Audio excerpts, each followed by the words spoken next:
Nero Wolfe and the Tin Soldier.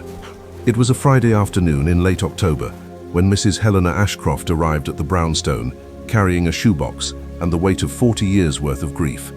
I was at my desk in the office, typing up invoices while Wolfe sat behind his oversized desk, reading a monograph on oncidium cultivation that had arrived from Kew Gardens that morning. The autumn light filtered through the bulletproof windows, installed 3 years ago after the Calabrese incident, casting warm shadows across the Persian rug. The 6 dogs were in their usual positions. Caesar, the 95-pound Alpha Doberman, lay near Wolfe's feet with the patience of a king on his throne. Mars, the enforcer, patrolled the hallway between the office and the front door, his muscular frame silhouetted against the afternoon light. Apollo, lean and restless, held his post at the front window, watching West 35th Street with the focus of a sentry. Minerva, the strategist, had positioned herself near the base of the stairs, where she could monitor movement between floors. Diana, smallest and swiftest of the Dobermans, was doing her patrol circuit: kitchen, dining room, office, repeat. And Loyal, the brick-red pit bull who'd walked 200 miles through wilderness to reach this address after his master's murder, lay in his corner near the safe, brown eyes open and watchful. The white blaze on his chest caught the light, and his leather collar, hand-tooled by Fritz with his name and our address, had worn soft with time. He'd been with us 6 months now, accepted by the Dobermans as the 6th guardian of the fortress that was 908 West 35th Street. When the doorbell rang, Apollo's head came up first. Then Caesar rose with deliberate authority. Mars materialized in the office doorway, blocking the path to Wolfe. The Dobermans knew the drill. Fritz Brenner emerged from the kitchen, wiping his hands on a towel. Through the office's open doorway, I watched him peer through the one-way glass panel in the reinforced front door. A woman, Fritz called back in his Swiss-accented English. Elderly, well-dressed, she carries a box and looks... Name? Wolfe asked without looking up from his monograph. Fritz cracked the door to the width the chain allowed. I heard a woman's voice, cultured, quavering with emotion. My name is Helena Ashcroft. I need to speak with Mr. Nero Wolfe about a murder. Please, it's urgent. It's about my brother. Wolfe closed his book with an audible sigh. Show her in, Fritz. Archie, take notes. Fritz released the chain and opened the door. Mars stepped aside as the woman entered, but his eyes never left her. The other dogs went alert, not threatening, but observant. 6 predators assessing a newcomer. Mrs. Helena Ashcroft was in her late 60s, possibly early 70s, with silver hair carefully styled and a navy dress that spoke of old money, maintained through careful management. Her face had the kind of bone structure that ages well, but grief had etched deep lines around her eyes and mouth. She carried a shoebox under one arm and a leather handbag over the other. When she saw the dogs, she stopped in the doorway. "Oh my. They won't harm you unless you mean harm," Wolfe said. "Please sit, Mrs. Ashcroft." She moved to the red leather chair positioned in front of Wolfe's desk, with the careful steps of someone navigating uncertain terrain. Mars followed her trajectory, positioning himself between her and the exit. She noticed and swallowed hard. "I apologize for arriving unannounced," she said, settling into the chair and placing the shoebox on her lap. "But I've read about you, Mr. Wolfe. You solve impossible cases. You find truth when the police cannot. And I have an impossible case." Wolfe leaned back in his chair, his eyes half closed, his standard expression of polite skepticism. "Murder, you said. Your brother's." "Yes and no." She opened the shoebox with trembling fingers. Inside, nestled in tissue paper, was a single tin soldier. She lifted it carefully, as if it were made of porcelain rather than painted lead, and placed it on Wolfe's desk. It was a British infantryman from the Napoleonic era, roughly 3 inches tall. The paint was faded but still visible. Red coat, white crossbelt, black shakos. The figure stood at attention with a musket at his shoulder, frozen mid-march for eternity. The base was dented, and there was a small chip on the soldier's left foot. "This," Mrs. Ashcroft said, her voice catching, "belonged to my brother, Lieutenant Colonel Nathaniel Whitmore. He died 40 years ago in what the army called an accident. But it wasn't an accident, Mr. Wolfe. It was murder, and this tin soldier proves it." Wolfe picked up the soldier with surprising delicacy for a man with hands that size. He examined it front and back, turning it slowly in his fingers. "Explain," he said. Mrs. Ashcroft took a breath. My brother Nathaniel was 10 years older than me. When I was a little girl, he had a collection of tin soldiers, hundreds of them. He'd spend hours arranging them in formations, fighting imaginary battles. This one was his favorite. He called it Lucky, said it had survived every battle he'd ever staged. Where did you get this? Wolfe asked, still examining the soldier. 3 days ago, it was found at a murder scene. A man named Roland Pemberton was killed in his apartment in the Bronx, stabbed twice in the chest. The police found this tin soldier on the mantel, positioned facing the body. And how do you know it belonged to your brother? Look at the base. Wolfe turned the soldier over. Scratched into the lead base in crude lettering was Nen W. 9. Nathaniel Whitmore, Mrs. Ashcroft said. He carved his initials into all his soldiers when he was 12 years old. This is his. How did you come to possess it? The detective investigating Pemberton's murder is named Sergeant Theodore Walsh. He's young, new to homicide. When he processed the scene, he noticed the soldier seemed out of place. Pemberton had no interest in military history or toy collecting. Walsh photographed everything, including the soldier's base. On a hunch, he ran the initials through missing property databases and found. My brother's entire collection was reported stolen from his quarters at Fort Hamilton in Brooklyn, 2 weeks after his death. Wolfe set the soldier down on his desk where it caught the light. Tell me about your brother's death. Mrs. Ashcroft's composure finally cracked. Tears welled in her eyes, but she brushed them away impatiently. Nathaniel served in World War II. He was in military intelligence, stationed in Europe. He came back in 1945, promoted to lieutenant colonel, decorated, respected. He was assigned to Fort Hamilton, handling logistics for demobilization. And, 3 months after his return, he fell down a stairwell at the base, broke his neck. The army ruled it an accident, said he'd been drinking, lost his balance. But Nathaniel didn't drink, Mr. Wolfe. He was a teetotaler, had been since college. The idea that he was drunk and fell is absurd. Did you contest the finding? Of course I did. I was 26 years old, grief-stricken, and no one would listen to me. The army said the medical examiner's report was clear: high blood alcohol content, accidental death. My parents were devastated. They didn't want to fight the military. They just wanted to bury their son and try to move on. But I knew. I always knew. Wolfe interlaced his fingers over his middle mound. Mrs. Ashcroft, even if your brother was murdered 40 years ago, what does that have to do with Roland Pemberton's death 3 days ago? That's what I need you to find out. But consider this. Pemberton was 71 years old. He served in World War II. He was stationed at Fort Hamilton in 1945, and he was killed in his home, with my brother's tin soldier watching. You believe Pemberton killed your brother? I believe Pemberton knew who did, or was involved. And I believe whoever killed Pemberton, 40 years later, left the tin soldier as a message. What message? That justice, delayed or not, still comes. Wolfe was silent for a long moment, studying the tin soldier. Finally, he looked at me. Archie, call Sergeant Walsh. I want to hear about this murder scene firsthand. Will you take my case, Mr. Wolfe? Mrs. Ashcroft asked, her voice barely above a whisper. I will investigate. Whether there's a case to take remains to be seen. My fee is $10,000 as a retainer, with additional charges depending on the work required. Can you afford that? She opened her handbag and withdrew an envelope. I've been saving for 40 years, Mr. Wolfe, saving for the day when I might finally get answers about my brother's death. I can afford it. Very well. Leave the soldier with me, and I'll need the names of everyone who served with your brother at Fort Hamilton. Everyone who might have had access to his quarters. Everyone who might have wanted him dead. I have a list. She pulled out a folded piece of paper from her handbag. I've kept records, Mr. Wolfe. Newspaper clippings, letters, discharge papers, everything I could find about Nathaniel's service and the people around him. I'll have it all delivered to you tomorrow. Good. Now tell me about Roland Pemberton.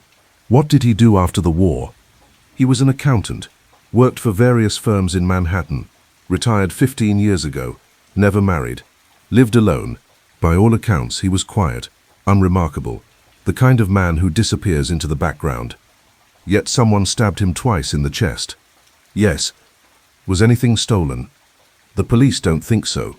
His wallet was untouched. Nothing appeared disturbed. Just the body. And the tin soldier. Wolfe picked up the soldier again, holding it up to the light. Loyal had stood and padded over to Wolfe's desk, his intelligent eyes fixed on the tin soldier. He sniffed once, then sat, watching. This soldier, Wolfe said slowly, has witnessed something. Twice now it has been present at violent death. That's not coincidence. Someone is using it deliberately. Someone who knows its history. Someone who knows what it represents. Will you find them, Mr. Wolfe? I'll find the truth, Mrs. Ashcroft. Whether that brings you comfort or further grief remains to be seen. After Mrs. Ashcroft left escorted to the door by Mars and watched by all 6 dogs until she was safely outside, I returned to the office to find Wolfe staring at the tin soldier with the intensity he usually reserved for rare orchids or Fritz's coq au vin. Well, I said, do you believe her? I believe the soldier is real. I believe her brother owned it. I believe it was at Pemberton's murder scene. Everything else is speculation. But interesting speculation. Indeed, a 40-year-old murder, if murder it was. A recent killing connected by a tin toy. A woman who's been waiting for justice for 4 decades. He looked at me. Call Sergeant Walsh. I want to see photographs of Pemberton's apartment. And Archie, find out everything you can about Lieutenant Colonel Nathaniel Whitmore. Military service, decorations, assignments, the circumstances of his death. I want facts, not a grieving sister's theories. You think she's wrong? I think grief makes people see patterns where none exist. But I also think someone left that tin soldier at Pemberton's murder scene for a reason. We need to know what that reason is. I reached for the phone, rotary dial, black bakelite, sitting on my desk like a monument to reliable technology. As I dialed the police department's main number, I glanced at the tin soldier still sitting on Wolfe's desk. It was small, faded, chipped, easy to overlook. But Wolfe was right. It had witnessed something, and 40 years later, it was still bearing witness. The question was, to what? Sergeant Theodore Walsh arrived at the brownstone at 4:30 that afternoon, just as Wolfe was preparing to ascend to his plant rooms for his sacred 2-hour session with the orchids. Wolfe glared at the clock, glared at me, then grudgingly remained seated.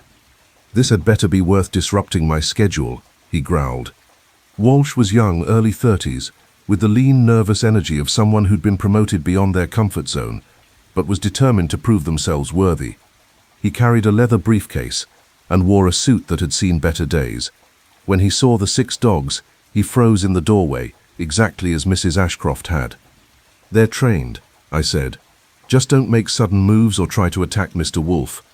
I'll keep that in mind. Walsh moved carefully to the red leather chair. Caesar had risen when he entered, a 95-pound wall of black and rust muscle positioned directly between Walsh and Wolfe. The sergeant noticed and swallowed hard.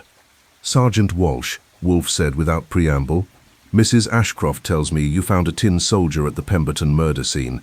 Show me your photographs. Walsh opened his briefcase and withdrew a manila envelope. I brought everything I could without getting in trouble with my lieutenant. Crime scene photos, autopsy report, initial witness statements. I took the envelope and spread the contents across Wolfe's desk. The photographs were stark, black and white, brutal in their clarity. Roland Pemberton's apartment was a modest 2-bedroom in a building that had been respectable in the 1920s and was now merely tired. The living room where he died was furnished with threadbare furniture and walls that needed paint. Books lined makeshift shelves, mostly mysteries and war histories. A small desk held neat stacks of papers, and on the mantel, centered above the cold fireplace, stood the tin soldier. The photograph showed it clearly, the same British infantryman, standing at attention, facing into the room, facing, in fact, directly toward where Pemberton's body had been found on the floor. Tell me about the scene, Wolfe said. Walsh pulled out a notebook. Pemberton was found by his downstairs neighbor, Mrs. Florence Gage, on Tuesday morning. She'd heard a disturbance Monday night around 9 o'clock. Voices raised, possibly an argument, but didn't think much of it. Pemberton sometimes had visitors. When she didn't see him Tuesday morning and his newspaper was still outside his door at noon, she got worried, called the building super, who used his key. They found Pemberton on the floor, dead approximately 12 hours. Cause of death? 2 stab wounds to the chest. 1 penetrated the heart. Death would have been relatively quick, maybe 30 seconds. The medical examiner says the weapon was a knife with a 6-inch blade, smooth edge, probably a common kitchen knife. Was the weapon recovered? No, the killer took it with them. Fingerprints? The apartment was wiped clean. Doorknobs, light switches, the mantel where the soldier was placed, all wiped. Either the killer wore gloves or cleaned up thoroughly before leaving. The tin soldier, also wiped clean. No prints, no trace evidence, just sitting there, watching. Wolfe picked up the photograph of the soldier on the mantel. Why did you connect it to Mrs. Ashcroft's brother? Walsh looked embarrassed. I didn't, initially. I just thought it was odd. Pemberton's apartment had no other collectibles, no military memorabilia, just this one soldier, positioned deliberately. I photographed it from every angle, including the base. When I saw the initials, I ran them through our databases on a hunch. The entire collection was reported stolen? Yes. In 1945, 2 weeks after Lieutenant Colonel Whitmore's death, Mrs. Ashcroft filed the report herself. She'd gone to Fort Hamilton to collect her brother's personal effects and found his quarters had been ransacked. The collection of tin soldiers, over 200 pieces, she estimated, was gone. Nothing else was taken. Did the army investigate? There's a report on file, but it went nowhere. Base security said there were no signs of forced entry. They suggested Whitmore might have given the collection to someone before his death, or that Mrs. Ashcroft was mistaken about what had been in his quarters. But she wasn't mistaken. No, sir. I showed her the photograph yesterday. She identified this soldier immediately, said her brother called it lucky, and kept it on his desk at Fort Hamilton. Wolfe leaned back in his chair. Did anyone see the killer enter or leave Pemberton's apartment? No. The building has 4 floors, 12 apartments. Most residents are elderly or work during the day. No one saw anything unusual Monday evening. What about Pemberton himself? What do you know about him? Walsh consulted his notes. Roland Pemberton, 71 years old, born in Queens, 1884, served in World War II, enlisted 1942, discharged 1946, worked as a civilian accountant on various military bases before and after the war, stationed at Fort Hamilton from 1944 to 1946, which overlaps with Whitmore's time there. Did they know each other? I haven't been able to confirm that yet. The Army's records from that period are scattered. Fort Hamilton was a major demobilization point after the war. Thousands of soldiers passed through. Finding specific connections between individuals is difficult. But they were there at the same time. Yes, sir. And given that Pemberton was an accountant and Whitmore was in logistics, they almost certainly would have worked together. Military logistics requires detailed accounting. It would be strange if they didn't know each other. Wolfe picked up the autopsy report and read it carefully. After a moment, he looked up. The toxicology report shows no alcohol in Pemberton's system. No, sir. He was completely sober when he died. Yet Lieutenant Colonel Whitmore supposedly fell downstairs while intoxicated. Interesting parallel. You think they're connected? I think someone is making a point. 2 men, both connected to Fort Hamilton in 1945, both dead in ways that involve sobriety or the lack thereof, and both deaths witnessed by the same tin soldier. Walsh leaned forward. Mr. Wolfe, I'm not supposed to be here. My lieutenant thinks I'm wasting time on the tin soldier angle.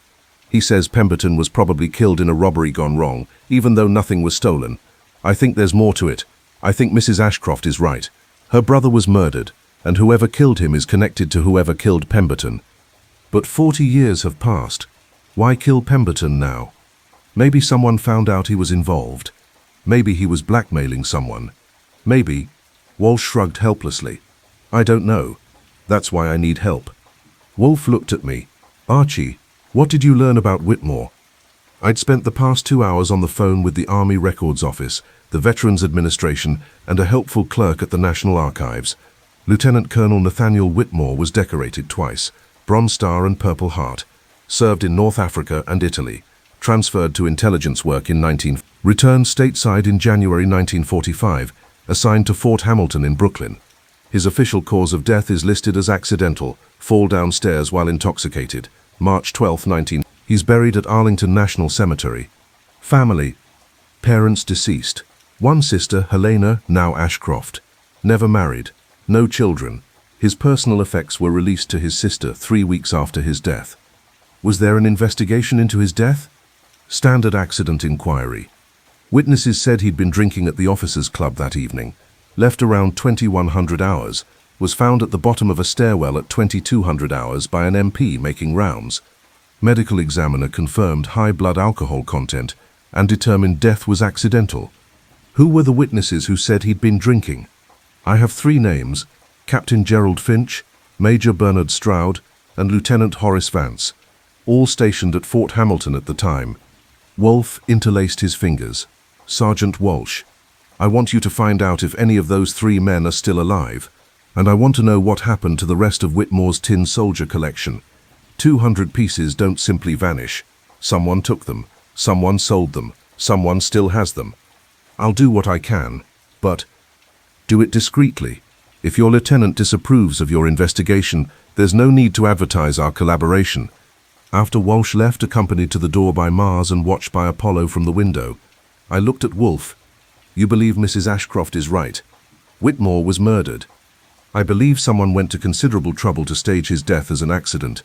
I believe someone stole his collection 2 weeks later. And I believe 40 years later, someone killed Roland Pemberton and left one of Whitmore's soldiers as a message. What message? That's what we need to determine. Archie, tomorrow I want you to visit Fort Hamilton. Talk to whoever handles their archives. Find out everything you can about Whitmore's last weeks there, who he worked with, what projects he was involved in, whether there were any unusual incidents. Fort Hamilton is a military base. They don't exactly welcome civilian investigators. Then be persuasive. You're good at that. What about you? I'll be examining this tin soldier and thinking about what kind of person uses toys as murder signatures. He picked up the soldier again, turning it slowly. This is a British infantryman from approximately 1815, part of a line infantry regiment, probably a grenadier company given the detail on the uniform. It's well made, early 20th century, possibly a Britain's Holocaust. You know about tin soldiers. I know about everything, Archie. It's my job. He set the soldier down. But I don't yet know why this particular soldier is important enough to kill for. That's what we need to learn. At 6 o'clock precisely, Wolfe rose and headed for the elevator to the plant rooms. The dog stirred. Caesar following to the base of the elevator, Mars taking over Caesar's position near the desk, the others adjusting their defensive formation. Loyal remained in his corner, watching the tin soldier with those intelligent brown eyes. I picked up the soldier and examined it myself. 3 inches of painted lead, chipped and faded, carrying 40 years of secrets. Someone had carved initials into its base when they were 12 years old. Someone had loved it enough to call it lucky. Someone had stolen it, and someone had used it to mark death. What did you see? I asked the silent soldier. What do you know? It stared ahead with painted eyes, frozen forever at attention, keeping its secrets as only inanimate objects can. Tomorrow I'd start finding answers. Saturday morning I took a cab to Fort Hamilton in Brooklyn. The base sat on a strategic point overlooking the Narrows, the stretch of water connecting New York Harbor to the Atlantic. It had been there since the War of 1812, guarding the city through every conflict America had fought since. Getting through the gate required showing identification, stating my business, and enduring suspicious looks from the MP on duty. I'd called ahead and spoken to a Major Patricia Sterling, the base historian, who'd grudgingly agreed to see me after I mentioned I was investigating a 40-year-old death. Though I don't know what you think you'll find, she'd said on the phone. Most of our records from that period are in storage or transferred to the National Archives. Major Sterling's office was in a brick building that looked like it had stood since the base's founding. She was in her mid-40s, crisp in her uniform, with steel grey hair and the efficient manner of someone who'd built a career on precision. "Mr. Goodwin," she said, gesturing to a chair, "you have 30 minutes. I'm due at a logistics meeting at 11. I appreciate your time, Major. I'm investigating the death of Lieutenant Colonel Nathaniel Whitmore, who died here in March 1945. Her expression shifted slightly. Recognition. I know the case. Accidental death. Fall downstairs. It's in our records. Why investigate it now? Because his sister believes it wasn't an accident, and because someone killed a man named Roland Pemberton 3 days ago and left one of Whitmore's tin soldiers at the scene. That got her full attention. Pemberton. He worked here. Civilian accountant. You knew him? Not personally, but I know the name. He was part of the demobilization effort in 1945 and 46, handled financial records for soldiers being discharged. Why would someone leave Whitmore's toy at his murder scene? That's what I'm trying to determine. What can you tell me about Whitmore? Sterling stood and walked to a filing cabinet. I pulled his file after you called. It's incomplete. A lot of records from that period were damaged in a warehouse fire in the 60s. But here's what I have. She handed me a thin folder.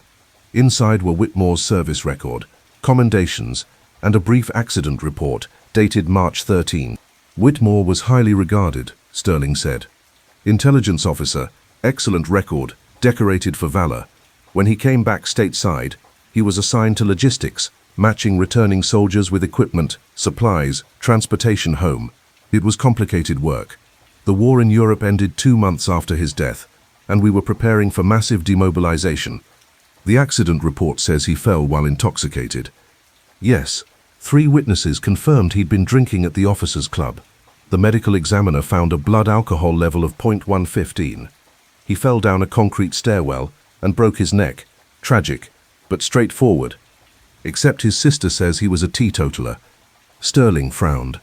Family members often have different perceptions of their loved ones than what was reality.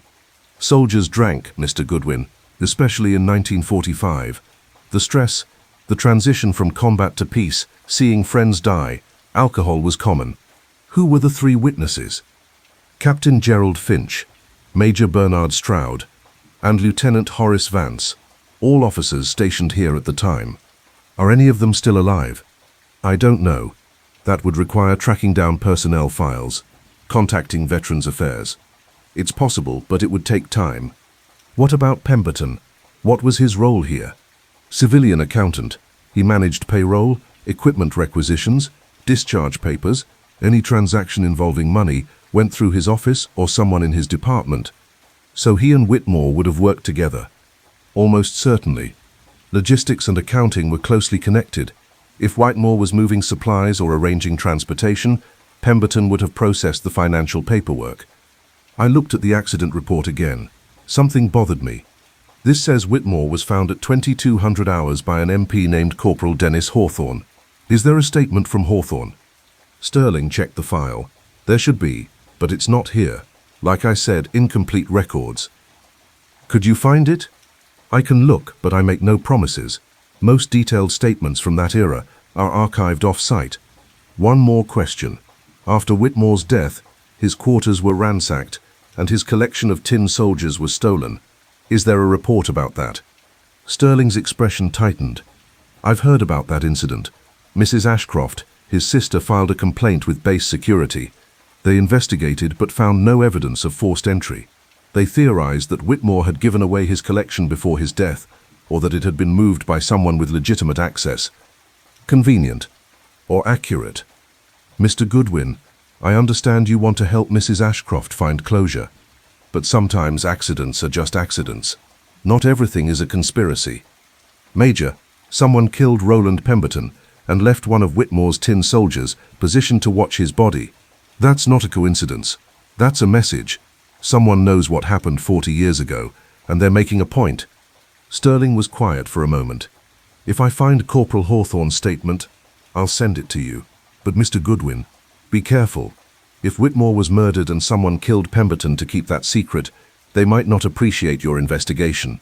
I left Fort Hamilton with Whitmore's file, copied at Sterling's grudging permission, and a growing sense that the official story didn't add up. 3 witnesses said Whitmore was drunk. The medical examiner confirmed it. But his sister knew him for 26 years and swore he never drank. Someone was lying. The question was who and why. Back at the brownstone by noon, I found Wolfe at his desk with the tin soldier positioned in front of him like a chess piece. Fritz had set lunch, cold cuts, cheese, fresh bread, which Wolfe was ignoring. Well, he asked. I gave him the full report. Sterling's confirmation that Whitmore and Pemberton would have worked together, the missing statement from Corporal Hawthorne, the suspiciously convenient conclusion about the stolen collection. The official story is neat, I said. Too neat. Whitmore got drunk, fell, died. His collection was probably given away or moved. Pemberton worked here, but nobody thought to connect him to Whitmore until now. Everything wrapped up with a bow. Except it wasn't wrapped up, it was buried. Wolfe picked up the tin soldier. Someone went to considerable trouble to make Whitmore's death look accidental. They got 3 officers to say he was drunk. They got a medical examiner to confirm high blood alcohol. They then stole his collection to eliminate any connection to the crime. What connection? I don't know yet, but this soldier is the key. Someone kept one piece from the stolen collection, kept it for 40 years, then left it at Pemberton's murder scene. Why? Revenge? Justice? A warning? All of the above, perhaps. Wolfe set the soldier down carefully. Archie, we need to find those 3 officers, Finch, Stroud and Vance. I want to know if they're alive, where they are, and what they remember about Whitmore's last night. I'll call Saul. He can track down military records faster than I can. Do that, and Archie calls Sergeant Walsh. I want to know if Pemberton had any visitors in the days before his death, any unusual phone calls, any correspondence. Someone knew where he lived and when he'd be vulnerable. I made the calls. Saul Panzer answered on the 2nd ring, listened to what we needed, and said he'd have preliminary information by evening. Walsh was at the precinct and promised to check Pemberton's phone records and interview more neighbors. While I worked the phone, Wolfe sat and stared at the tin soldier. The dogs maintained their positions around the house. Caesar at Wolfe's feet, Mars in the hall, Apollo at the window, Minerva at the stairs, Diana on patrol. Loyal had moved closer to Wolfe's desk, his brown eyes fixed on the soldier. "What are you thinking?" I asked Wolfe after finishing my calls. "I'm thinking about motive. Why kill Whitmore? What did he know or do that made him dangerous? He was in military intelligence. Maybe he discovered something sensitive. Possible. But then why wait 40 years to kill Pemberton? What changed? Maybe Pemberton was blackmailing someone. Or maybe someone just found out he was involved. Or, Wolfe said slowly, maybe the killer has been waiting for the right moment, waiting until they were old enough, powerful enough, or desperate enough to take revenge. Revenge for what? That's what we need to discover." He looked at me. "This tin soldier is a symbol, Archie. It represents something. Loyalty, duty, witness, memory. Someone is using it deliberately to say, I know what you did, I was there, and now it's time to pay." The phone rang. I answered. It was Sergeant Walsh. "Mr. Goodwin, I found something. Pemberton received a visitor 2 days before his death, Monday evening, around 7 o'clock. A neighbor saw an elderly man in a dark coat enter the building and go to Pemberton's apartment. They spoke for about 20 minutes, then the man left. The neighbor didn't think much of it until I asked, can the neighbor describe the visitor? White male, approximately 70 years old, well-dressed, walked with a slight limp. The neighbor didn't see his face clearly but said he moved with military bearing, straight back, measured steps. Did Pemberton have many visitors? Rarely. Mostly he kept to himself. That's why the neighbor remembered this one. Thanks, Walsh. Keep digging." I relayed the information to Wolfe. He nodded slowly. An elderly man with military bearing. One of the officers, perhaps. Or someone else from Fort Hamilton. Someone who knew both Whitmore and Pemberton. Someone who'd been carrying a secret for 40 years. And finally decided to do something about it. Yes, the question is, what did they do, and why now? We sat in silence, Wolfe thinking, me making notes. The tin soldier stood on his desk, watching with painted eyes, keeping secrets that were 40 years old and 3 days fresh. Somewhere in New York City, a killer was walking around. An elderly killer with military bearing and a sense of justice delayed but not denied. And we had less than a week before they might kill again. Saul Panzer called at 7 o'clock that evening, just as Fritz was serving dinner, roast lamb with rosemary, garlic potatoes and haricots verts that would make a Parisian chef weep with envy. Wolfe had decreed no business during meals, but I took the call in the hallway, while Wolfe glared at his lamb as if it had personally offended him. "Archie, I found all 3, Saul said. Captain Gerald Finch, Major Bernard Stroud, and Lieutenant Horace Vance. Want to know what they've been doing for the last 40 years? Desperately. Finch died in heart attack. He'd moved to Florida, ran a small import business, no military connections after discharge. Stroud is alive, lives in Westchester, retired general, decorated career, currently on the board of 3 military charities. And Vance. Saul paused. Vance is interesting. How interesting? Dishonorably discharged in 1947 for financial irregularities, specifically falsifying requisition forms and embezzling military supplies. He served 18 months in Leavenworth, got out in 1949, and has been living quietly in Queens ever since. Works as a bookkeeper, never married, keeps to himself. Queens, like Pemberton. Different neighborhood, but yes, both in Queens. Did they know each other after the war? Working on it. But here's the thing. Vance's discharge was initiated by an investigation that started in March 19... Right around the time Whitmore died. I felt something click. Whitmore discovered the embezzlement. That's my theory. Whitmore was in logistics, would have access to supply records. If someone was falsifying requisitions, he'd notice. And if Pemberton was the accountant processing the paperwork, Pemberton and Vance were working together, stealing supplies, selling them, pocketing the money. Whitmore found out. So they killed him and made it look like an accident. Got 3 officers, including Finch and Stroud, to say Whitmore was drunk, staged the fall, walked away clean. Except 40 years later, someone killed Pemberton and left Whitmore's tin soldier as a message. Who? That, Saul said. I don't know yet, but I'll keep digging. I went back to dinner and gave Wolfe the update. He listened while methodically demolishing his lamb, then nodded. Progress. We now have motive. Whitmore discovered Vance and Pemberton's embezzlement scheme, so they killed him. The question remains, who killed Pemberton? Vance is the obvious suspect, I said. He's been out of prison since 1949. Maybe Pemberton tried to blackmail him. Or maybe Vance decided after 40 years that Pemberton knew too much. But why leave the tin soldier? Why draw attention to Whitmore's death? Guilt? A confession? Wanting someone to finally know the truth? Wolfe shook his head. Men like Vance, men who steal and kill and walk away, don't suddenly develop consciences 40 years later. Someone else left that soldier. Someone who knew its significance. Who else would know? Mrs. Ashcroft. The 3 officers who lied. Whoever stole the collection. Possibly others at Fort Hamilton, who knew Whitmore. Wolfe pushed his plate away. Tomorrow you'll visit Horace Vance. I want to know what he remembers about Whitmore's death. And Archie, be careful. If Vance killed twice, he may be willing to kill again. What about Stroud, the general in Westchester? I'll handle Stroud myself. Call him tonight. Tell him I want to discuss the death of a fellow officer from Fort Hamilton in 1945. If he's guilty, he'll refuse.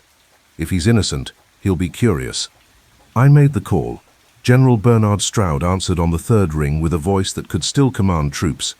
Stroud. General, my name is Archie Goodwin. I work for Nero Wolfe, the detective. We're investigating the death of Lieutenant Colonel Nathaniel Whitmore at Fort Hamilton in March 1945. I understand you were there and may have information relevant to our investigation. Silence. Then Whitmore. God, I haven't thought about him in years. Why are you investigating his death now? Because a man named Roland Pemberton was murdered 3 days ago, and evidence suggests his death is connected to Whitmore's. More silence. Pemberton. Yes, I knew him. Civilian accountant. Quiet fellow. He's dead. Stabbed in his apartment. The killer left one of Whitmore's tin soldiers at the scene. Jesus Christ. Stroud's voice had lost its command presence. You'd better come see me. Tomorrow, 11 o'clock. I'll tell you what I remember. But Mr. Goodwin, it's been 40 years. Memory plays tricks. We'll settle for whatever you can recall, General. After hanging up, I looked at Wolfe. He's nervous. Genuinely surprised about Pemberton, but nervous about Whitmore. Good. Nervous people make mistakes. Tomorrow we'll see what mistakes the General is willing to share. That night, I couldn't sleep. I kept thinking about the tin soldier standing watch on Wolfe's desk. Lucky, Whitmore had called it.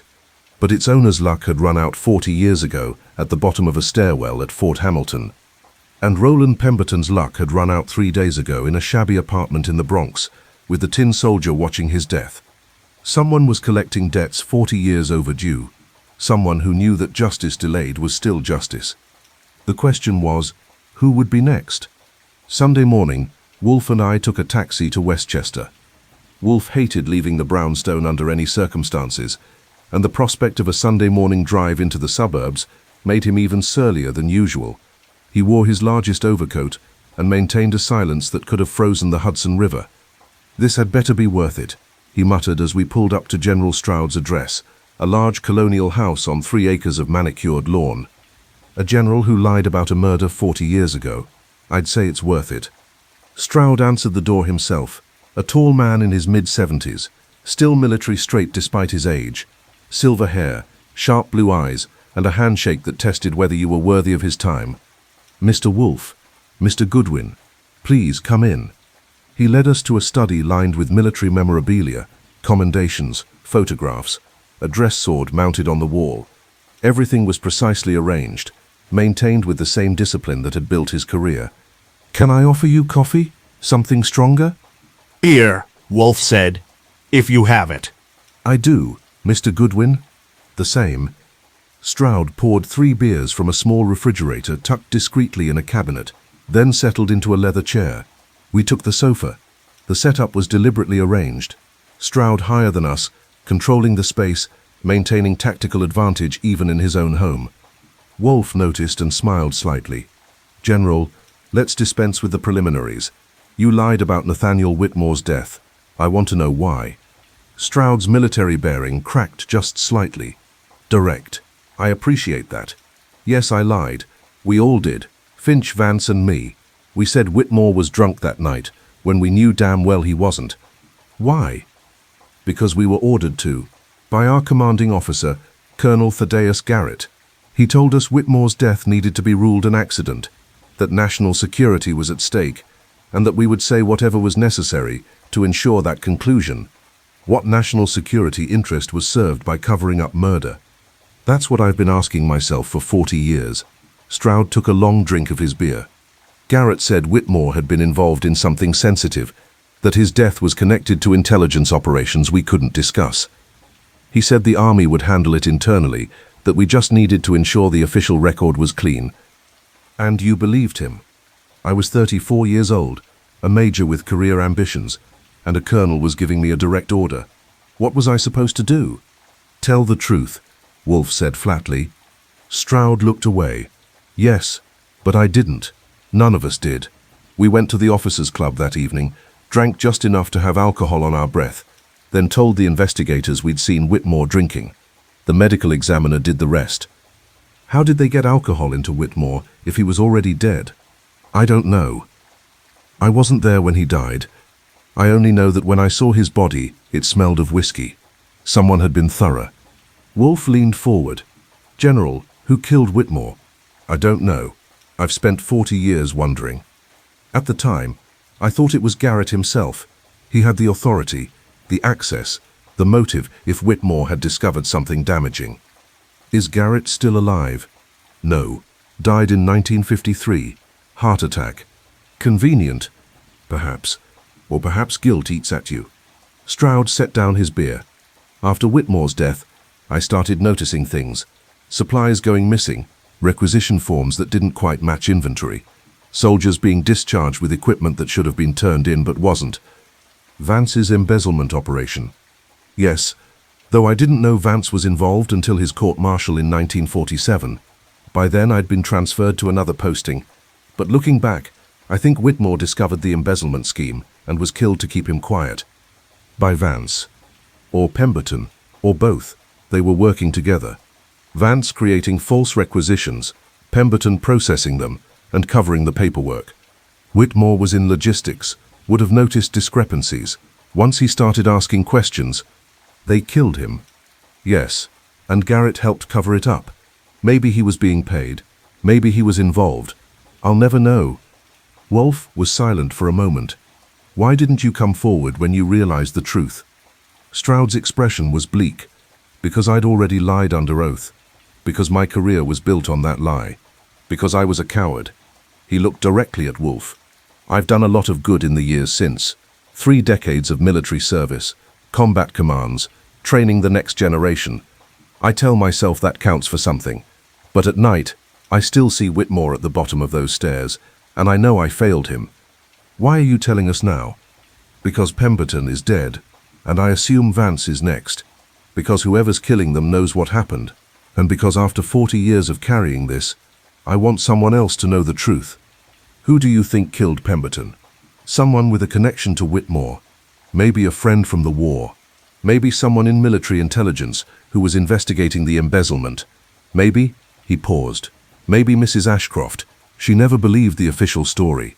If she found out who really killed her brother, she might have decided to take justice into her own hands. That possibility hadn't occurred to me, but Wolfe nodded slowly. Mrs. Ashcroft is 70 years old and appears to be physically frail. Could she have stabbed Pemberton? If she was motivated enough, yes. Rage can give you strength you didn't know you had. We left Stroud's house with more questions than answers. On the drive back to Manhattan, Wolfe was silent, his massive frame filling the taxi's back seat like a mountain compressed into inadequate space. "Do you believe him?" I asked. "I believe he told us the truth as he understands it. Whether that's the whole truth remains to be seen. Should we tell Mrs. Ashcroft that her brother discovered embezzlement and was killed for it? Eventually, but first we need to know who killed Pemberton and why. Is it revenge? Justice? Or is someone cleaning up loose ends from 40 years ago?" Back at the brownstone, we found Sergeant Walsh waiting on the stoop. The 6 dogs were alert, Caesar, Mars, and Apollo positioned at strategic points, while Minerva, Diana, and Loyal monitored the perimeter. Walsh looked nervous. "Mr. Wolfe, I have news. Horace Vance is dead." Wolfe stopped mid-step. "When?" "Sometime last night. His landlady found him this morning, stabbed twice in the chest, just like Pemberton. And let me guess, there was a tin soldier at the scene." "Yes, sir. Positioned on his bedside table, facing the body." We went inside. Fritz took our coats while the dogs maintained their positions. Wolfe settled behind his desk with a sigh that suggested the world had personally disappointed him. "Tell me everything," Wolfe said to Walsh. Vance lived in a boarding house in Queens. Small room, shared bathroom, minimal possessions. His landlady, Mrs. Inez Corelli, heard nothing unusual last night. This morning, when Vance didn't come down for breakfast, she went to check on him, found him dead in his bed, stabbed twice, a tin soldier on the nightstand. The same British infantryman. I'll know when forensics processes it, but it appeared identical to the first one. So our killer now has at least 2 pieces from Whitmore's collection, or someone has been making copies. Wolfe looked at me. "Archie, call Saul. I want him to track down every antique dealer, toy collector, and military memorabilia shop in New York. Someone has been buying or selling Whitmore's tin soldiers. Find them. On it. And Walsh, I want to see photographs of Vance's room, particularly the tin soldier, and anything else that might be significant. I'll bring them tomorrow." After Walsh left, Wolfe sat in silence, staring at the tin soldier on his desk. The dogs had relaxed slightly but remained alert. Loyal moved closer to Wolfe's desk, his brown eyes fixed on the soldier, as if he could sense its importance. "2 men dead," Wolfe said quietly. "Both stabbed, both connected to Fort Hamilton in 1945, both involved in Whitmore's murder. Someone is executing justice 40 years late. Mrs. Ashcroft? Possibly. Or someone else who knew Whitmore and has been waiting for the right time to take revenge. Who else would have known about the embezzlement and the murder? Anyone at Fort Hamilton who was paying attention. Other officers, civilian employees, MPs. Wolfe picked up the tin soldier. But whoever it is has access to Whitmore's collection, or at least some of it. They're using these soldiers deliberately, marking each death. It's theatrical, symbolic. It says, I know what you did. I was there, and now you pay. There's one more person who lied about Whitmore's death, I said. Captain Finch, but he died in 1962. Natural death? Heart attack, according to Saul's research. Verify it. Get his death certificate, autopsy report if there is one, any records you can find. If someone's been killing everyone connected to Whitmore's death, Finch's heart attack might not have been so natural. I spent the rest of the evening on the phone, calling hospitals, vital statistics offices, trying to track down information about a man who died 13 years ago. It was slow, frustrating work, but by midnight I had confirmation. Gerald Finch had died of a massive coronary on April 15th. The medical examiner in Tampa had ruled it natural causes. No autopsy was performed. Could have been murder, I told Wolfe, who was still at his desk despite the late hour. But there's no way to prove it now. File it as a possibility. Wolfe set down the tin soldier. 3 of the 4 men who lied about Whitmore's death are now dead. Finch of a heart attack, Pemberton and Vance of stab wounds. Only General Stroud remains alive. You think he's next? I think whoever's doing this has a list, and Stroud is on it. Should we warn him? I already did. Called while you were on the phone with Florida. He's taking precautions, locks, security system, alerting local police. But if someone is determined enough to kill 3 men over 40 years, locks won't stop them. The tin soldier stood on Wolfe's desk, a silent witness to plans and violence and delayed justice. Somewhere in New York, a killer was crossing names off a list, and we were running out of time to stop them. Monday morning brought Saul Panzer and a breakthrough. He arrived at the brownstone at 9 o'clock, carrying a notebook and the slightly smug expression of someone who'd just solved an impossible puzzle. The dogs performed their usual security assessment, Caesar rising to his full imposing height, Mars taking position, Apollo watching from the window. But they knew Saul, had seen him dozens of times over the years, and within seconds they'd relaxed. Loyal even padded over to greet him with a tail wag. "Mr. Wolfe, I found the collection," Saul said without preamble. Wolfe looked up from his breakfast, shirred eggs with herbs, bacon, toast and coffee that filled the office with its aroma. "Explain." "I hit every antique shop, toy collector, and military memorabilia dealer in the 5 boroughs. Most had never seen tin soldiers matching Whitmore's description, early 20th century Britain's Holocaust, British Napoleonic infantry. But one dealer, Gideon Marks, recognized them immediately. And 20 years ago, 1935, a man walked into Marks' shop with a wooden crate containing approximately 180 tin soldiers, all British, all Napoleonic era, all in excellent condition. The seller wanted cash. No questions, no paperwork. Marks bought them for $3,000. Did Marks get a name? No, but he described the seller. White male, approximately 50 years old, military bearing, walked with a slight limp on the right side. I felt something click. The same description Walsh's witness gave for Pemberton's visitor. Exactly. Someone with military bearing, approximately 70 now, if they were 20 years ago. Wolfe leaned back in his chair. Did Mark still have the soldiers? Most of them. He's been selling them slowly to collectors over the years. But here's the interesting part. 3 months ago, a woman came into his shop looking specifically for British infantrymen from a Whitmore collection. She said she was trying to track down her late brother's toys. Marks showed her what he had left, and she bought 12 pieces for $800. "Mrs. Ashcroft," I said. "That's my guess. Marks didn't get her name. She paid cash, but the description matches. Elderly, well-dressed, silver hair." Wolfe picked up the tin soldier on his desk. "So Mrs. Ashcroft found part of her brother's collection and bought some back. Question, did she buy them as keepsakes, or did she plan to use them?" "To mark deaths," I said. "Leave one at each murder scene."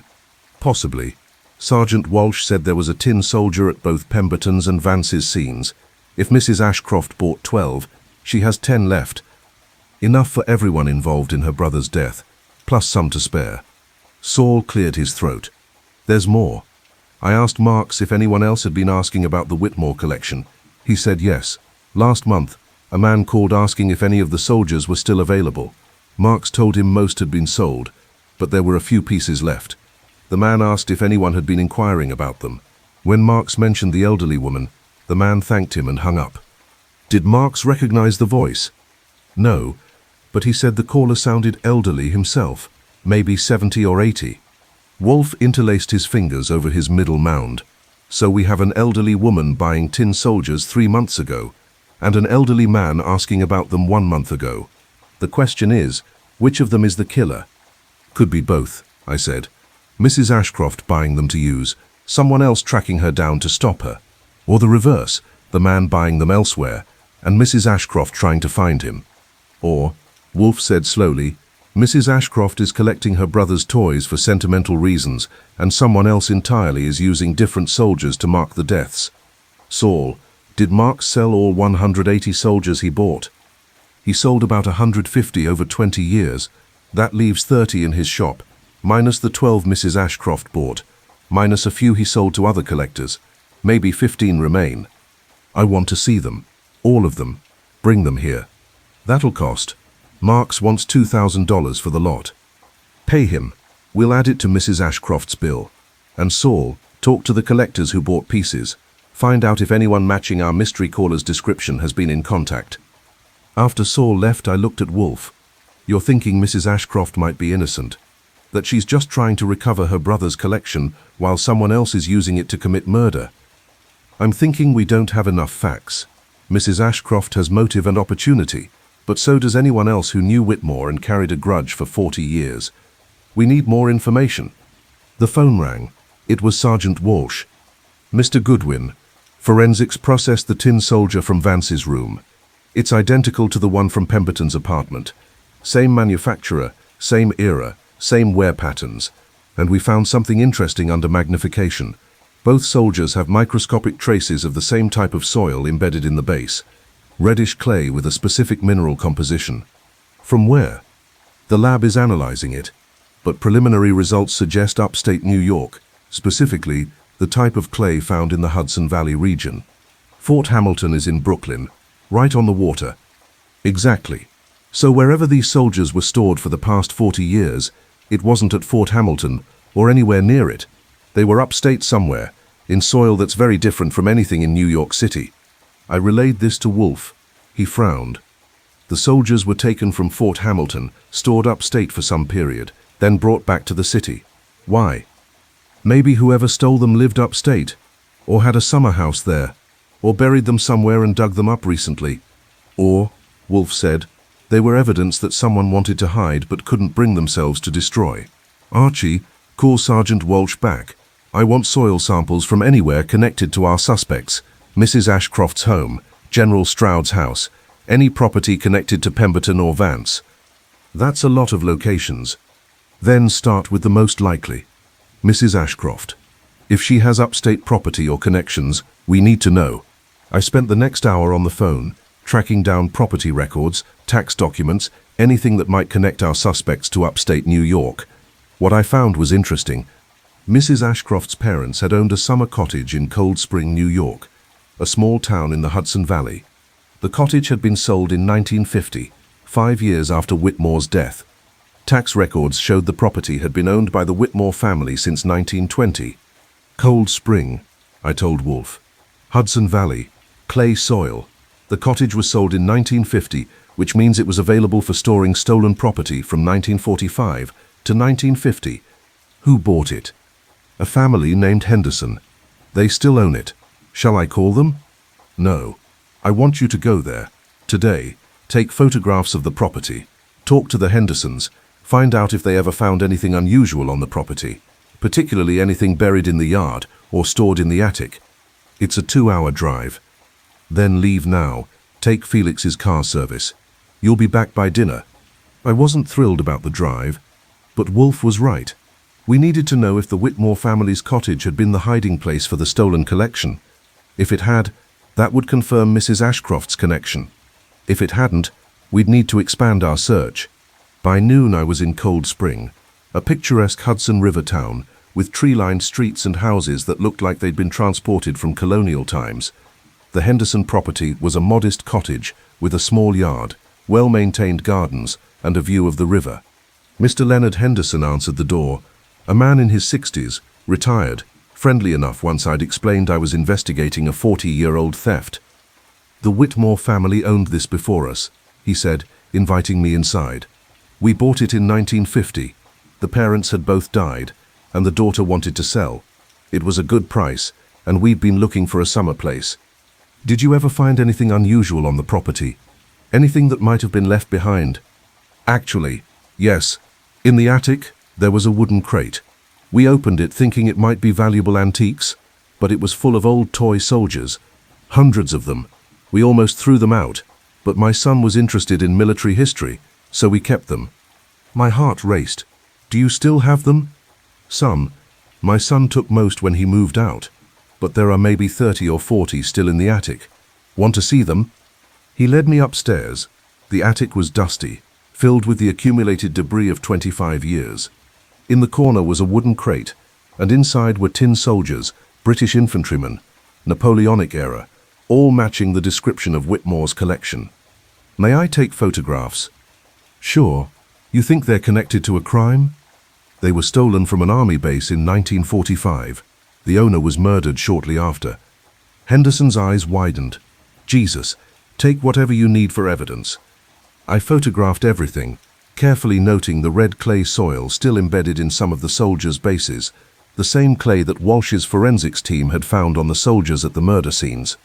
On the drive back to Manhattan, I pieced it together.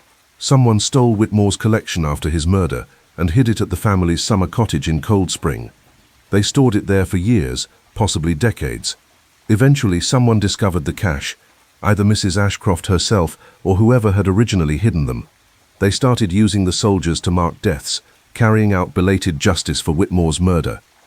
The question remained, who? I got back to the brownstone at 6:30 just as Wolfe was descending from his afternoon orchid session. He listened to my report while Fritz served dinner, boeuf bourguignon, that filled the office with rich, complex aromas. The 6 dogs had settled into their evening positions, with Loyal particularly attentive to the tin soldier still on Wolfe's desk.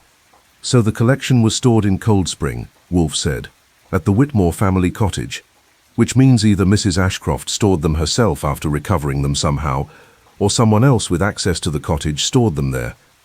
Who would have had access? Family members, friends, anyone who knew about the cottage and had a key. Wolfe took a drink of beer. Archie, call Mrs. Ashcroft. Tell her I need to see her tonight. Don't explain why. Just insist she come. You're going to confront her. I'm going to ask her questions she won't want to answer. Mrs. Ashcroft arrived at 8 o'clock, wrapped in a wool coat despite the mild evening. She looked nervous. Her hands trembled slightly as Fritz took her coat, and she flinched when Caesar stood to assess her. Mr. Wolfe, she said, settling into the red leather chair. Your assistant said it was urgent. Have you found something? I've found several things, Mrs. Ashcroft, including the fact that you've been lying to me. Her face went pale. I don't understand. You told me your brother's tin soldier collection was stolen from his quarters at Fort Hamilton. That's true. What you didn't tell me is that you recovered most of the collection years later and stored it at your parents' summer cottage in Cold Spring. How did you? The Henderson family found a crate of tin soldiers in the attic when they bought the cottage in 19... Soldiers matching your brother's collection, with red Hudson Valley clay embedded in their bases, the same clay found on the soldiers at Pemberton's and Vance's murder scenes. Mrs. Ashcroft closed her eyes. Yes, I found them, in 1948. How? I never stopped investigating my brother's death. I contacted everyone who'd been stationed at Fort Hamilton, asked questions, followed leads. Eventually, someone told me that a corporal named Dennis Hawthorne had been acting strangely after Nathaniel died, spending money he shouldn't have had, drinking heavily. I tracked him down at another base and confronted him. And, he confessed, he'd stolen the collection on someone else's orders. He was paid $500 to ransack Nathaniel's quarters and take the soldiers. He'd stored them at his brother's farm upstate, but his brother got nervous and wanted them gone. Hawthorne didn't know what to do with them, so he just kept them, hidden in a barn. Who ordered him to steal them? He wouldn't tell me, said he'd be killed if he talked. But I convinced him to let me take the soldiers. I told him I just wanted my brother's things back, that I wouldn't pursue charges. He agreed and gave me the crate. Why didn't you go to the authorities? With what evidence? Hawthorne's word against powerful military officers? The case had been closed for 3 years. No one would have believed me, so I took the soldiers and stored them at our cottage, where they'd be safe. Wolfe leaned forward. When did you start killing people, Mrs. Ashcroft? What? I haven't killed anyone. You bought 12 tin soldiers from Gideon Marks 3 months ago. 2 have appeared at murder scenes. Where are the other 10? In my apartment, in a display case. I wanted to recover as many of Nathaniel's soldiers as I could. When I heard Marks had some, I bought them. That's all. Why not tell me this from the beginning? Because I was afraid you'd think I was obsessed, that you wouldn't take the case seriously if you knew I'd been investigating for 40 years. Tears were running down her face now. Mr. Wolfe, I didn't kill anyone, I swear. I just wanted to finally know what happened to my brother. Then who did kill Pemberton and Vance? I don't know, but when Sergeant Walsh told me about the tin soldier at Pemberton's apartment, I thought maybe someone else knew, someone who'd been waiting as long as I had for justice. Wolfe studied her for a long moment.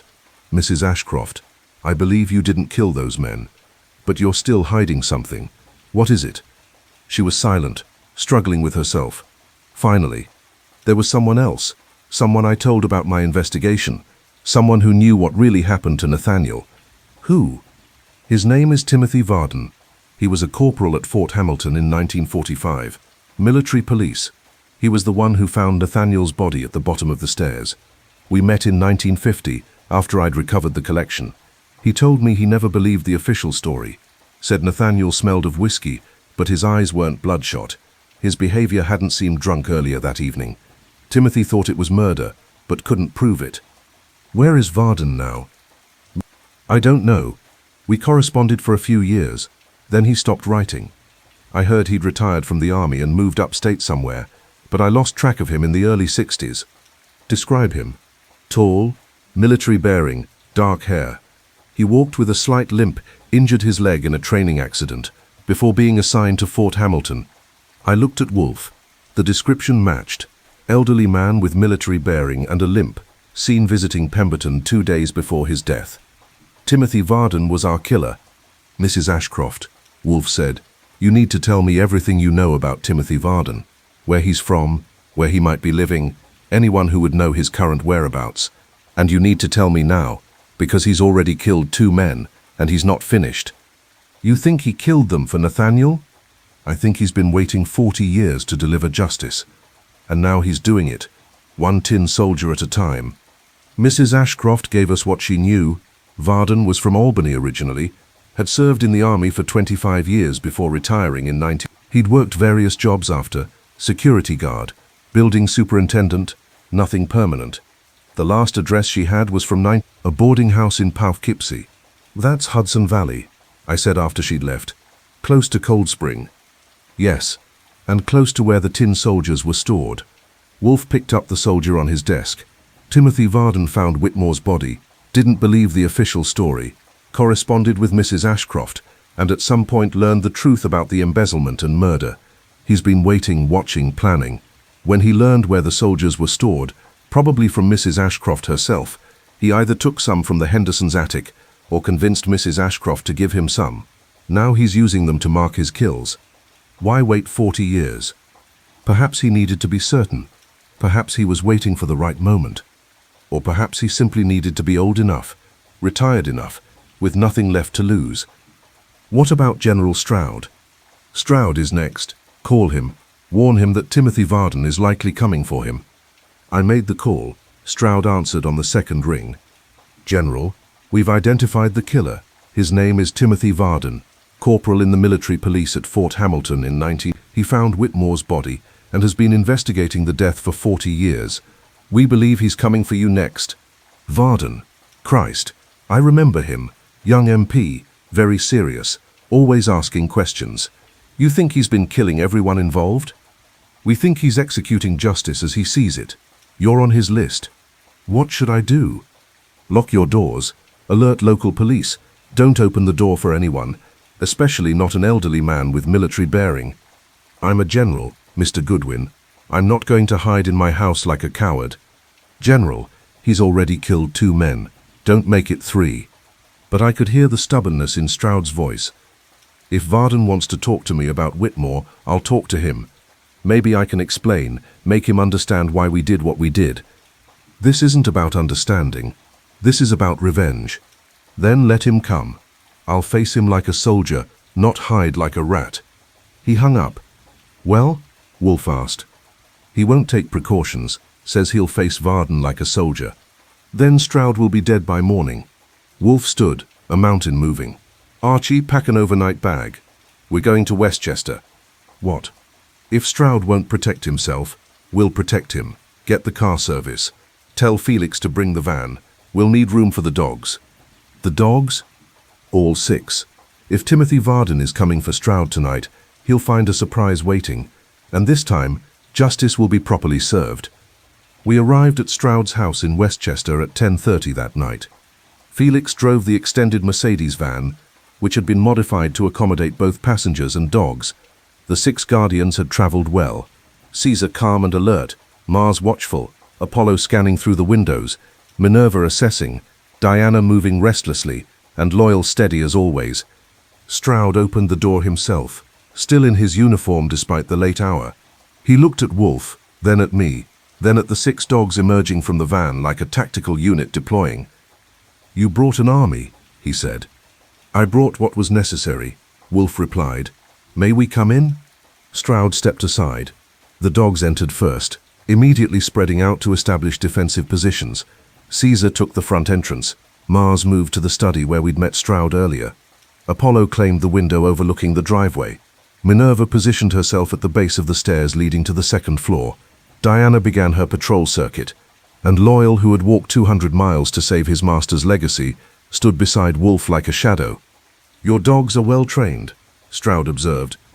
"They're professionals, as should be anyone facing a determined killer."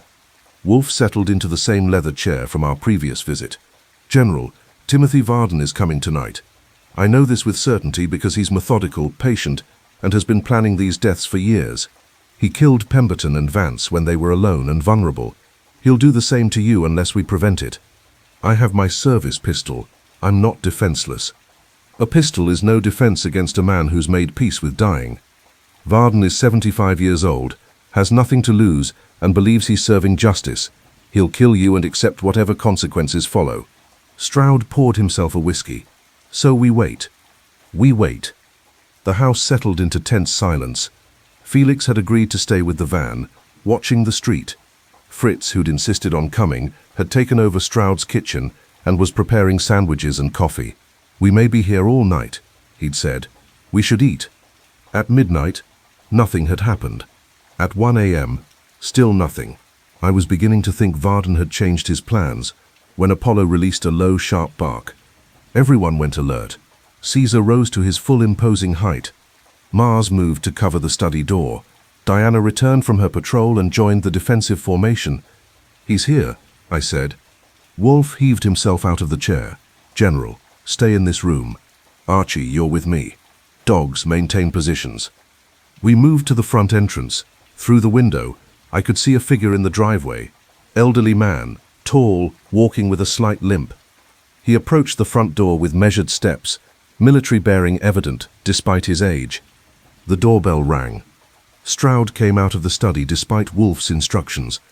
"Let me talk to him." "General." "Let me talk to him, Mr. Wolfe. This is between Varden and me." Stroud opened the door. Caesar was immediately behind him, 95 pounds of authority and threat. Timothy Varden stood on the porch, backlit by the exterior lights. He was everything Mrs. Ashcroft had described: tall, military posture, sharp eyes, and in his right hand, partially concealed in his coat pocket, the shape of something that could only be a knife. "General Stroud," Varden said, his voice carrying the command tone of a lifetime in service. "I think you know why I'm here. I can guess. You're here about Nathaniel Whitmore. I'm here to deliver justice for a good man who was murdered by cowards and liars." Varden's eyes moved to Wolfe, to me, to the dogs positioned throughout the entrance hall. "I didn't expect an audience." "Mr. Wolfe is a detective," Stroud said. "He's been investigating Whitmore's death. He knows everything." "Then he knows you're guilty. You lied under oath. You helped cover up murder. You let killers walk free for 40 years. "I did, and I've regretted it every day since." "Regret doesn't bring back the dead, General." Varden pulled his hand from his pocket. He was holding a combat knife, military issue 6-inch blade, well maintained, and in his other hand he held a tin soldier, another British infantryman, identical to the others. "I've been tracking everyone who helped kill Nathaniel. Pemberton processed the false paperwork. Vance created the embezzlement scheme that got Nathaniel killed.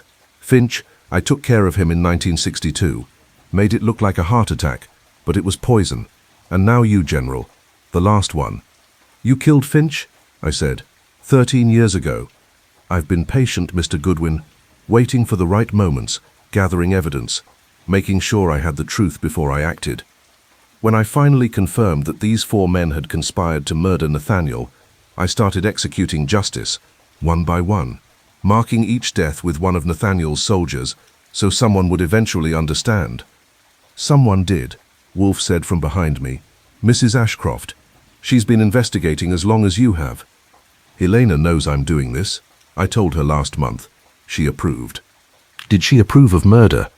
She approved of justice. There's a difference. Stroud stepped forward, and Caesar moved with him, a fluid, synchronized motion that said no further. Varden noticed and went still. Corporal Varden, Stroud said, using his rank from Fort Hamilton. I'm not going to fight you. I deserve what's coming. But before you do this, let me explain why I lied. I know why. You were following orders. Colonel Garrett told you to lie, and you did. Yes, but not just because he ordered it, because he convinced us it was necessary. He said Whitmore had been involved in intelligence operations that couldn't be revealed, that his death had to be ruled accidental to protect national security. We believed him. National security? Varden's voice dripped with contempt. That's what men say when they want to cover up their crimes. I know, and I've spent 40 years understanding that I failed Nathaniel. But killing me won't bring him back. No, but it will balance the scales. 4 men killed him. 4 men will die for it. 5 men, Wolfe said. You're forgetting Colonel Garrett. Garrett's already dead. Heart attack in 9. I couldn't touch him. But you've touched everyone else. Finch, Pemberton, Vance, and now Stroud. Wolfe moved forward slowly, loyal at his side. Corporal Varden, I understand your desire for justice, but what you're doing is murder, and murder even in service of justice is still murder. Then arrest me, Mr. Wolfe, call the police, but I'm not leaving until I've finished what I started. He raised the knife. Caesar lunged, not to attack, but to interpose himself between Varden and Stroud. Mars joined him, flanking. Apollo moved from the window to cover the rear. Minerva descended from the stairs, blocking retreat. Diana circled behind Varden. And Loyal, steady, perceptive Loyal, who'd walked 200 miles to save his master's honor, positioned himself directly in front of Wolfe. 6 dogs, coordinated, competent, lethal if necessary. Varden looked at them and understood. You're not going to let me do this. No, Wolfe said. I'm not, because killing General Stroud won't honor Nathaniel Whitmore. It will only add one more death to a tragedy that's already cost too many lives. Whitmore deserves justice. He does, and he'll have it. But through the law, not through murder. General Stroud has already agreed to make a full statement about what happened at Fort Hamilton. The truth will be told. Whitmore's name will be cleared. And you, Corporal Varden, will face trial for the murders you've committed. I don't care about trial. I've already accepted the consequences. Then accept them without adding another death. Wolfe's voice was surprisingly gentle. You were the first person to find Whitmore's body. You knew he'd been murdered. You tried to get justice through proper channels, and were ignored. I understand your frustration. But you're a soldier, Corporal. You took an oath to uphold the law. Don't dishonor that oath by becoming exactly what you despise. Varden stood frozen, knife raised, surrounded by dogs, facing a man who understood him perhaps better than anyone else could. Finally, slowly, he lowered the knife. I'm tired, Mr. Wolfe. I've been carrying this for 40 years. I thought if I delivered justice, I could finally rest. You can rest now. Tell the truth. Let the courts handle the rest. Varden set the knife on the floor, then placed the tin soldier beside it. For Nathaniel, he said quietly. I called the Westchester police. They arrived within 15 minutes, took Varden into custody, secured the evidence. Stroud gave a preliminary statement confirming what he'd told us, that he'd lied under oath, that Whitmore had been murdered, that he'd take full responsibility for his role in the cover-up. As the police car pulled away with Varden inside, Stroud turned to Wolfe. Thank you for stopping me from doing something stupid. If I'd fought him, one of us would be dead. Both of you would be, Wolfe corrected. He would have killed you, and my dogs would have killed him. This way, justice can be properly served. What happens now? Now you tell the truth, publicly, officially, completely. You give Nathaniel Whitmore the honor he deserves, and you give Mrs. Ashcroft the closure she's been seeking for 40 years. We drove back to Manhattan, as dawn was breaking over the Hudson River. The dogs were tired but satisfied. They'd done their job, protected their charges, prevented death without causing it. Felix drove in silence, understanding that we'd just witnessed something rare. Justice delayed but not denied, delivered not through violence, but through the simple act of standing in its way. At the brownstone, Fritz had breakfast waiting. The dogs collapsed in their usual positions, Caesar by Wolfe's feet, Mars in the hall, Apollo at his window, Minerva by the stairs, Diana on patrol, loyal in his corner. They'd earned their rest. "Well," I said to Wolfe as he settled behind his desk, "that's the first time we've solved a case without anyone dying in front of us. There've been plenty of deaths, just not tonight." He picked up the tin soldier that Varden had brought, the last one from Whitmore's collection, to serve as witness to justice. "This one stays with me. A reminder." Of what? That small things can carry great weight, that loyalty matters, that some debts take 40 years to pay but are worth paying nonetheless. The story broke in the Gazette 3 days later. One Uruguay hero's death revealed as murder after 40 years. Lon Cohen had done his usual thorough job, weaving together Stroud's confession, Varden's arrest, and Mrs. Ashcroft's decades-long quest for truth. The article laid it out clearly. Lieutenant Colonel Nathaniel Whitmore had discovered an embezzlement scheme at Fort Hamilton in 9. Horace Vance and Roland Pemberton were stealing military supplies and selling them on the black market. When Whitmore started investigating, they killed him and staged his death as an alcohol-related accident. 4 officers, Finch, Stroud, Vance, and another, lied under oath to support the false narrative on orders from Colonel Thaddeus Garrett, who was likely receiving payoffs to look the other way. Corporal Timothy Varden, the MP who found Whitmore's body, never believed the official story. He spent 40 years gathering evidence, tracking down the conspirators, waiting for the right moment to deliver justice. When he finally had confirmation of what happened, he began killing those responsible. Finch in 1962, disguised as natural death. Pemberton and Vance in 1955, with General Stroud as his intended final target. The public reaction was divided. Some saw Varden as a vigilante murderer who'd taken the law into his own hands. Others saw him as a dedicated soldier who'd avenged a fallen brother when the system failed. The DA was proceeding with murder charges, but Varden's attorney was preparing a defense based on delayed justice and the Army's original cover-up. Mrs. Ashcroft had gotten her wish. Her brother's name was cleared, his honor restored. The Army was reviewing Whitmore's service record and considering posthumous recognition for his integrity in exposing corruption.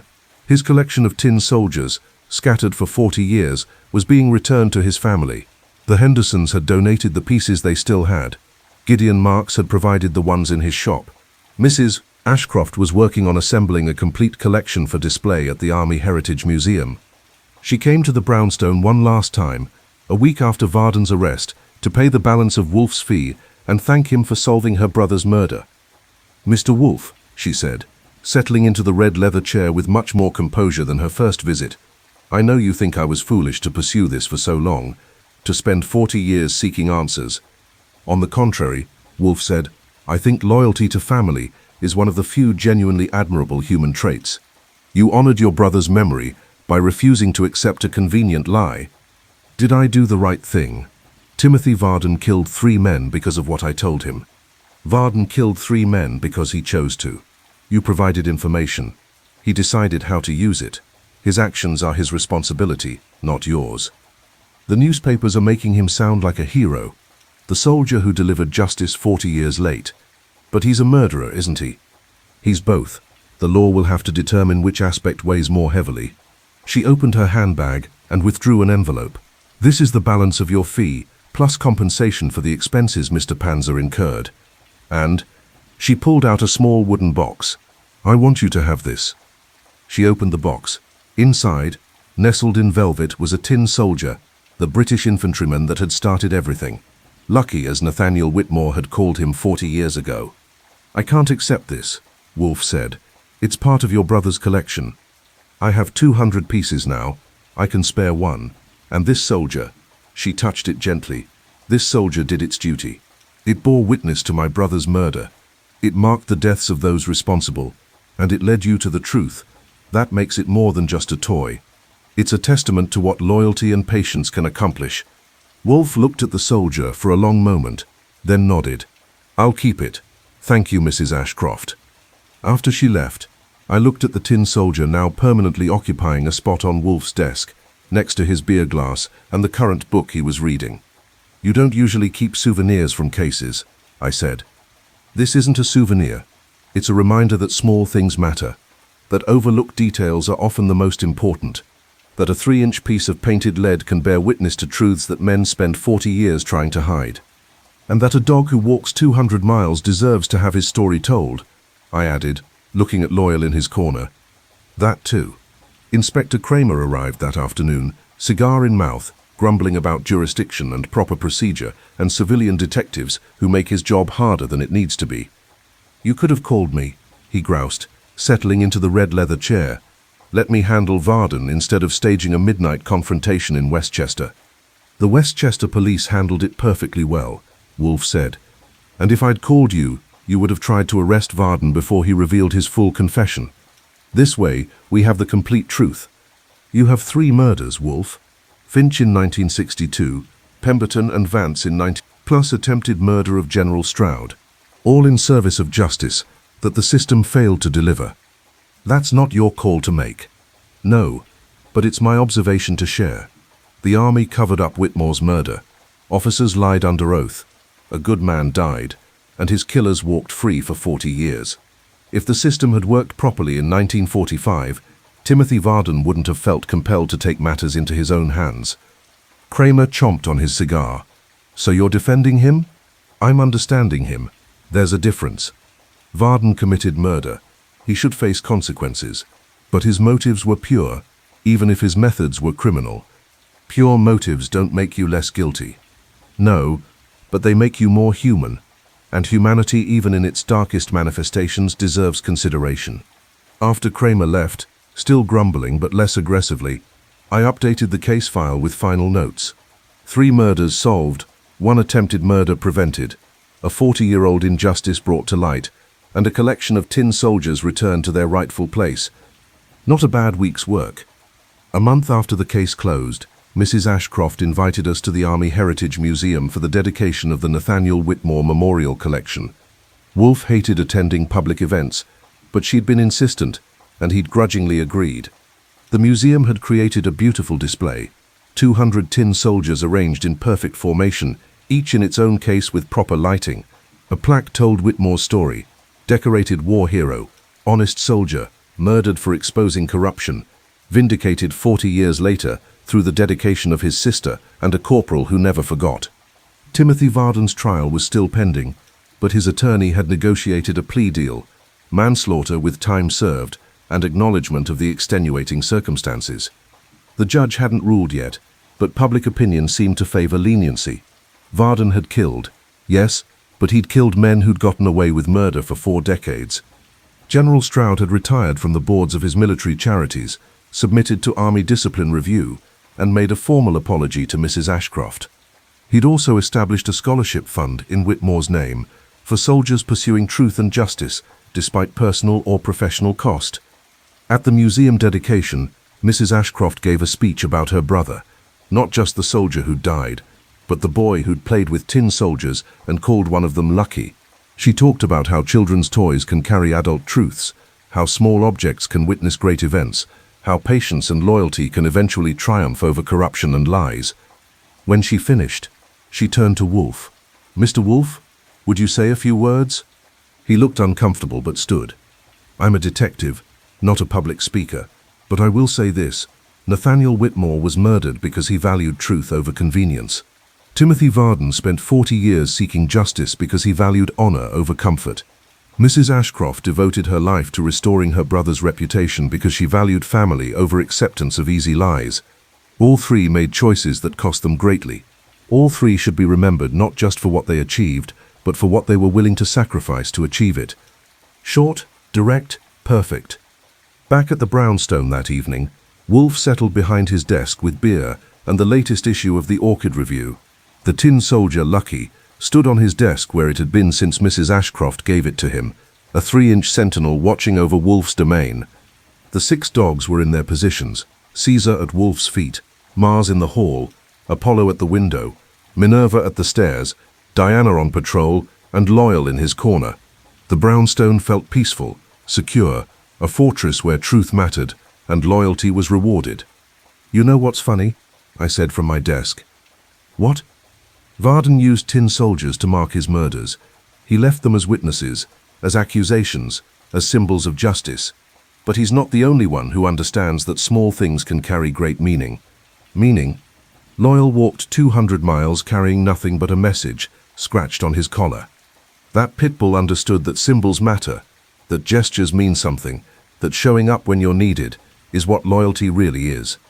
Wolfe looked at Loyal, who raised his head at the sound of his name. Dogs understand duty better than most humans. And some tin soldiers witness more than we give them credit for. Indeed. Wolfe picked up the soldier, examined it one more time, then set it down carefully. This case began with a widow carrying a shoebox and ended with justice delivered 40 years late. It involved murder, embezzlement, cover-ups, and revenge. But at its core, it was about something simpler. What? Standing at attention when everyone else walks away. Being the witness when everyone else looks away. Carrying truth forward, even when it takes 40 years to deliver. That's what this tin soldier represents. And that's what Mrs. Ashcroft, Corporal Varden, and in his own way, even General Stroud eventually understood. That some positions are worth holding, even when you're standing alone, especially when you're standing alone. Fritz appeared with dinner, roast chicken with tarragon, pommers Anna, and asparagus with hollandaise, the kind of meal that made you grateful for civilization and the people who maintained its standards, even when the world outside was chaos. We ate in comfortable silence. The tin soldier stood watch on Wolfe's desk.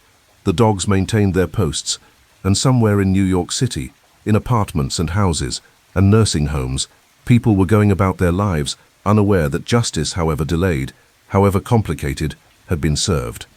That's the thing about detective work. Most people never know the cases we solve or the truths we uncover. They just go on living, trusting that someone, somewhere, is standing watch, bearing witness, refusing to look away. Sometimes that someone is a 3-inch tin soldier. Sometimes it's a pit bull who walks 200 miles. Sometimes it's a detective who won't leave his house, but will stake his reputation on finding truth. And sometimes, just sometimes, they all work together.